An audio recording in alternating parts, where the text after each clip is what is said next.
দাস প্রথার বিন্দু মাত্র ছায়া আছে এমন কোনো কিছু আমরা চাই না। মহিলা কিভাবে পালিয়ে গেল?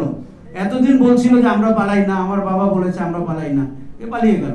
লোকগুলোকে পর্যন্ত নিয়ে যেতে পারলো না। গরু পাচার হয় যে রাস্তা দিয়ে সীমান্তে, সেই রাস্তা দিয়ে লোক স্লিপ করে নেমেছে।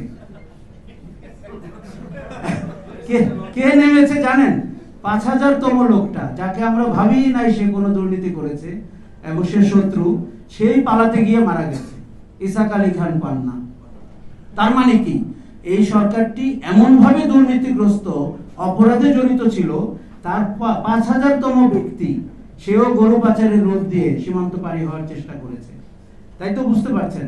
কাজে আমাদের এই দাবি এক দফা, এবং মনে রাখবেন এইটাতে চাপ দিলে আপনি বাকি দুইটাকে স্ট্রিমলাইন করে আপাতত হয়তো একটা সহনশীল জায়গায় আপনি যেতে পারবেন।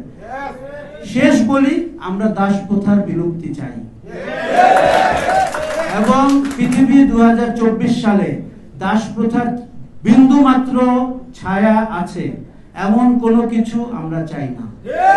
আমরা দেখুন, বাংলাদেশের দুর্নীতিবাজ একজন লোকের সম্পদ যদি আপনাদের জন্য ব্যয় করা হয়, আপনাদের সব প্রবলেম সলভ।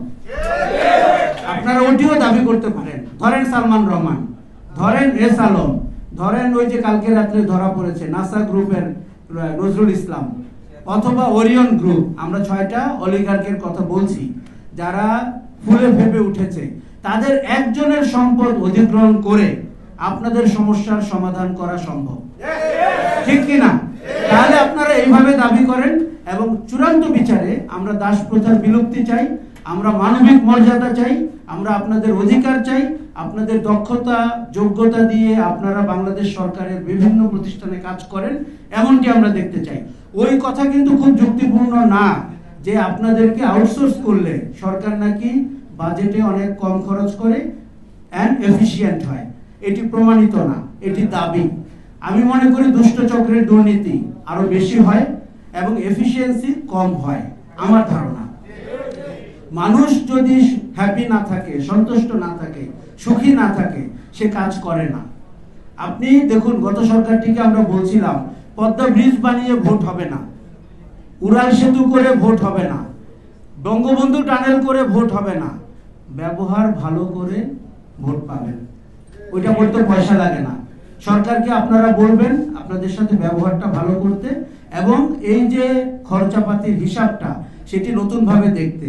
দেখুন, এটি আমাদেরকে আমাদের উপরের কাঠামোতে যে দুর্নীতি, তার 1%ও আপনাদের জন্য ব্যয় করতে হবে না।